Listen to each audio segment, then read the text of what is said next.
अगर आपके जिस्म में खून के लोथरे बन रहे हैं तो होशियार हो जाएं। ये लोथरे दिल के दौरे या फालिज का बाइस बन सकते हैं, लेकिन कुदरत ने हमें ऐसी 10 बेहतरीन ग़िज़ाएं दी हैं जो खून को साफ और पतला रखती हैं। नंबर 1, लहसुन। ये खून में मौजूद क्लस्टर यानी गुठलियों को तोड़ता है। नंबर 2, अदरक। ये जिस्म में खून के बहाव को बेहतर बनाता है।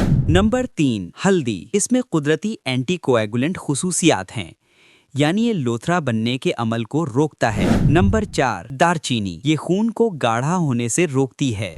नंबर 5, जैतून का तेल। ये दिल की नालियों को नरम और लचकदार रखता है। नंबर 6, मछली का तेल या ओमेगा 3। ये खून को शरियानों में जमने नहीं देता। नंबर 7, सेब का सिरका। ये बुरा कोलेस्ट्रॉल कम करके खून को साफ करता है।